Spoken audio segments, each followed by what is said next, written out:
and welcome back for another episode all about you and your design business. So today's episode is going to get you thinking about how you run your business. It's a little bit of a spicy one. Are you ready? Okay, let's go. So I want to ask you something, a little question that has come up time and time again when I'm speaking to business owners. And it's, are you running an interior design business or are you just servicing projects? Okay, now when I ask this question to some people, they think, well, what do you mean? I'm doing both. But actually, when you really stop and think about it, they are not the same thing. And this is the shift that changes everything. If you feel busy, capable, fully booked even, but slightly anxious underneath it all, if you finish one install and immediately think, right, what's next? If you've never truly mapped your revenue 3 months ahead or even thought about your next financial forecast, then today's episode is for you. It's a juicy one. So we're talking about the identity shift from interior designer to interior design business owner. And if you're on my socials, if you follow me, you will see I talk about this quite a lot, but it deserved a podcast of its own. And I want you to really listen for where you recognize yourself in. Okay, now this is not from judgment, but from awareness. You're listening from awareness. So let's start this gently so you can really follow along with me. Most interior designers operate in what I call project mode. So you're focused on the next client meeting, the next site visit, the next mood board, the next concept, the next invoice, the next install. And you're brilliant at it all. There's no denying it. But here's the question. When was the last time you reviewed your business model instead of a floor plan? And when was the last time you sat down and looked at your revenue targets, the conversion rates, your pipeline 3 months from now, and your capacity for the next quarter? Or are you just reacting to what's around you and what's coming into the business? Because reacting, it feels really productive. You feel really busy, but reacting is not leading. It's not leadership. And whilst you're in project mode, and it very much sounds like I'll sort marketing when I have the time, or worse, it gets thrown off to the side. I just need one more client. Once this install is done, I'll think about the structure. But then another project arrives, and another and another. And the business never actually evolves. So ask yourself this honestly. Are you building something sustainable, or are you just staying really busy? Now let's pivot that. A business owner still designs, okay? That's not being taken away from you. You're creative, you're wildly talented. But a business owner also thinks like a CEO. She doesn't just ask what's on today, she asks, what does this quarter need of me? She knows her average project values. She knows how many discovery calls convert. She knows what her monthly revenue target is, how long projects tie up capacity, when cash actually lands. She doesn't hope inquiries arrive. She creates visibility constantly. She structures her week intentionally. She protects her capacity, her time, her energy, boundaries.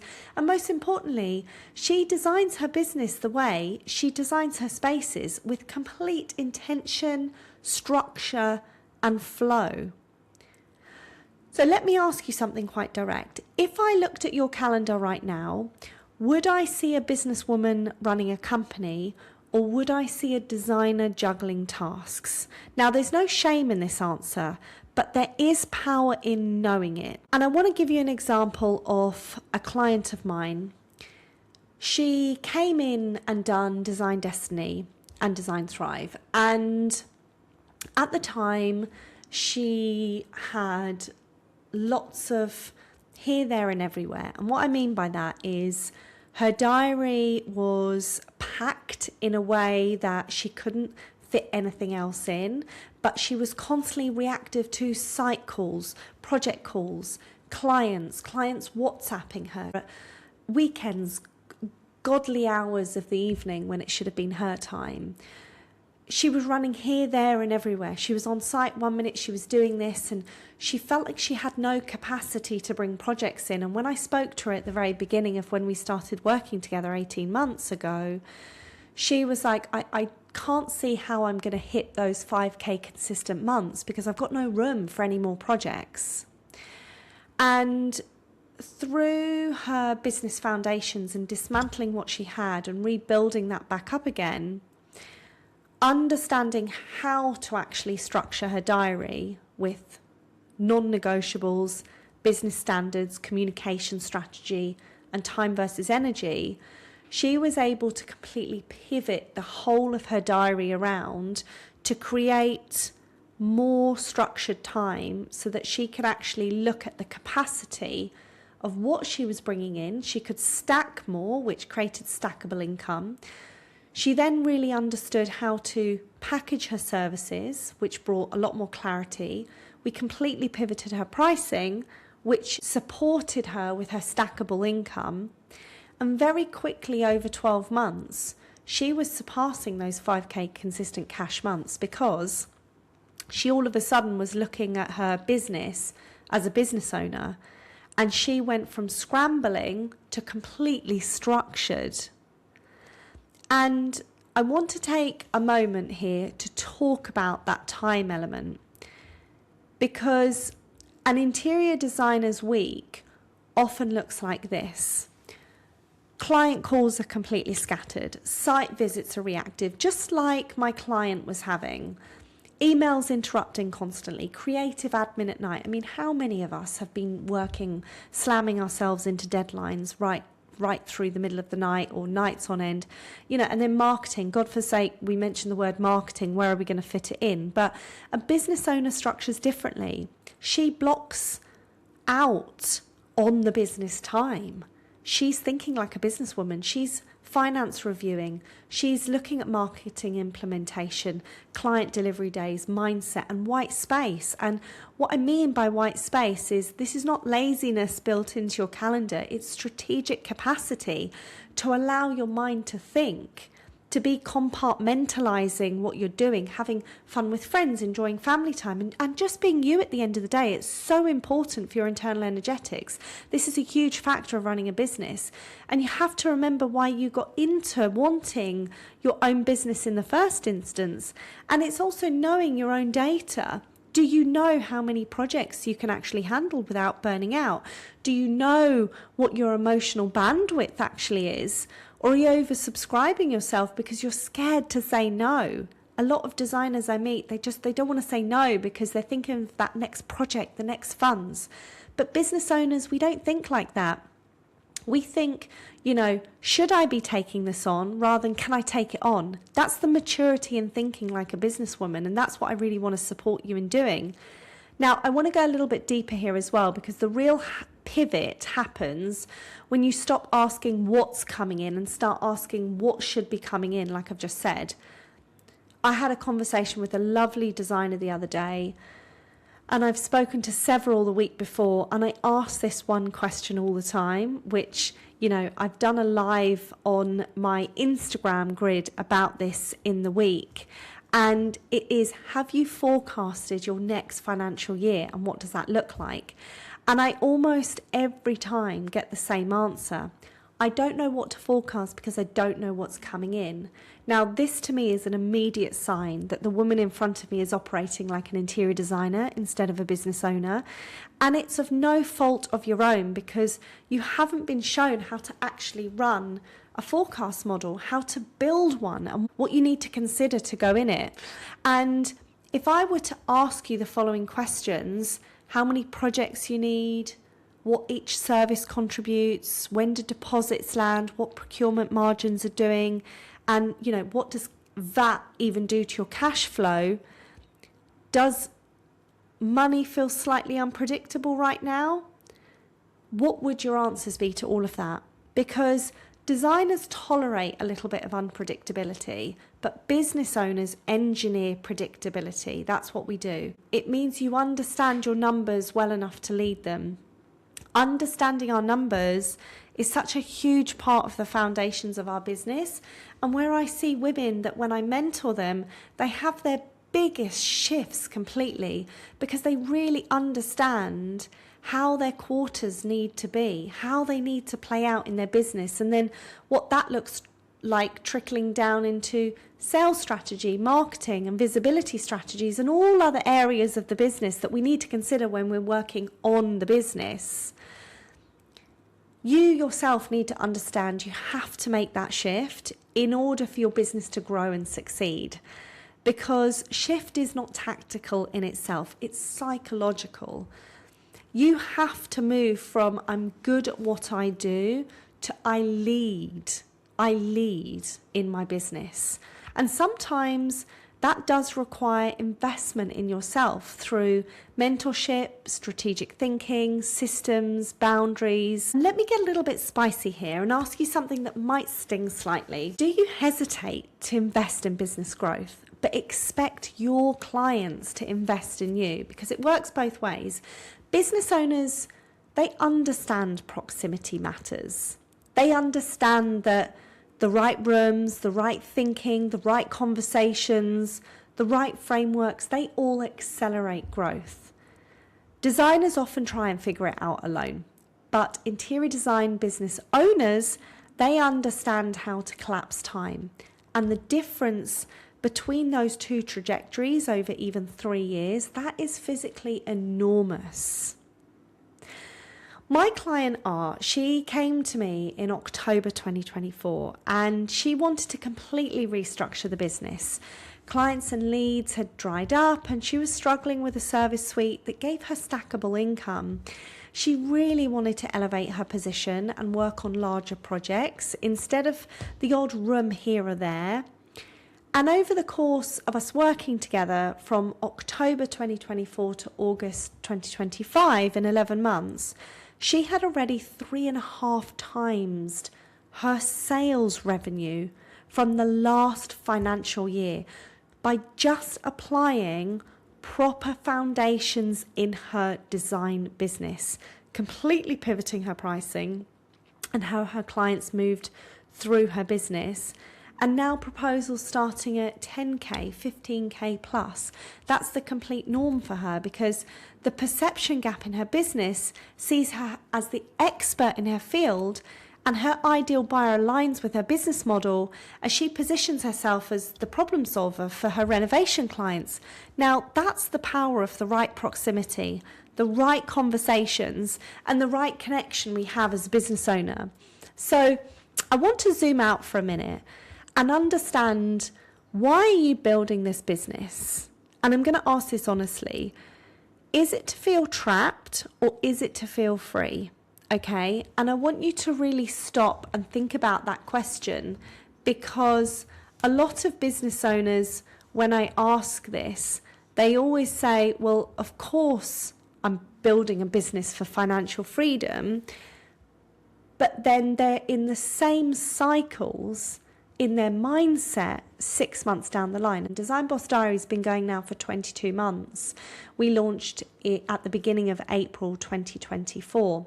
And from April 2024 to now, we have closed over £300,000 worth of sales revenue, because this is the 4th business.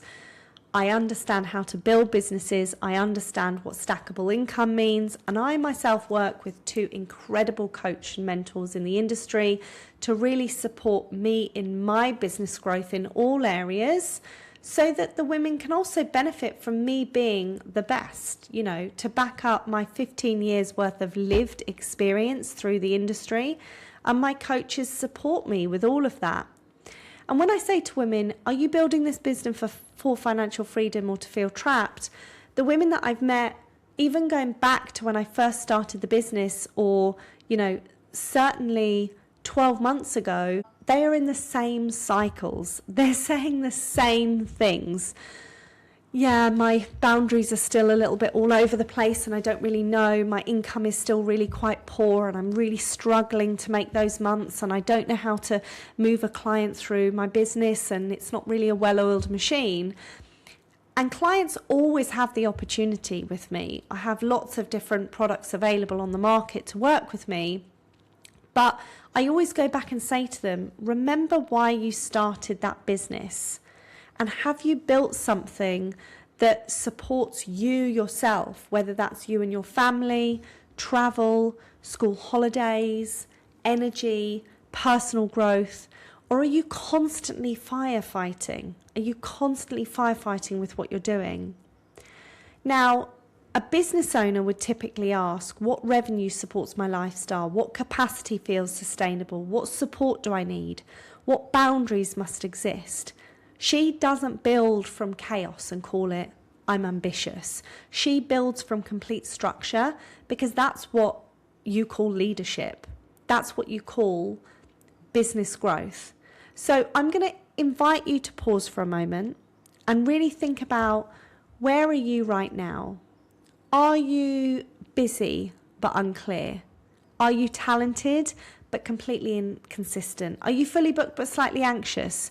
Are you growing but not structured? Or are you leading intentionally? And this is not about judgment. This is about awareness.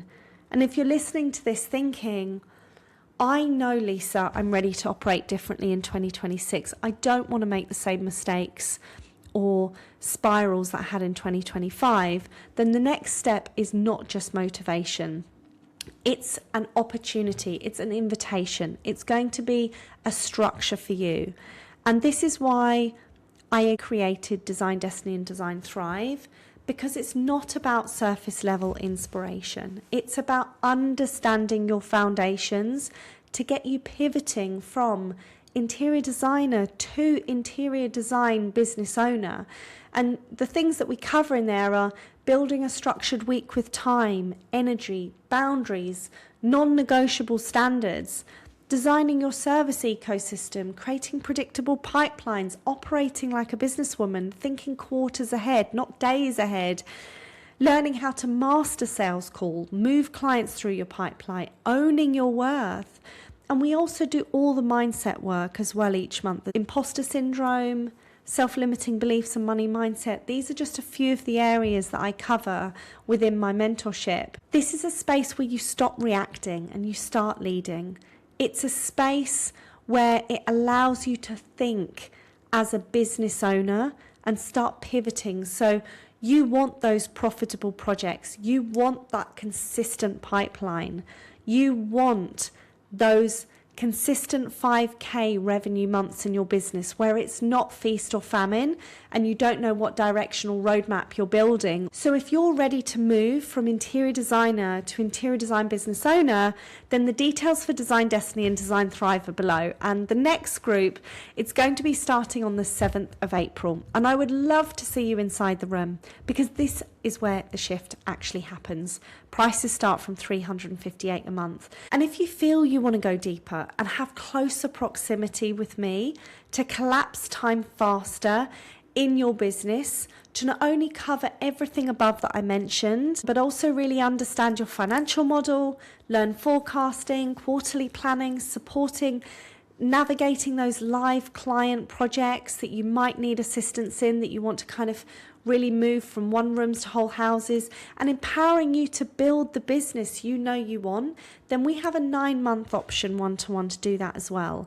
I've got one space left until my doors open back again in September 2026, and you can secure your space with a deposit for £476 and prices start from £1,000 a month. You can also access me across VIP days where we have a beautiful VIP day together in London in a private members club, and those start at £1,500 and we can cover 3 to 4 items off your business model. I also do in-person pricing and positioning 60-day accelerators starting from $2,222.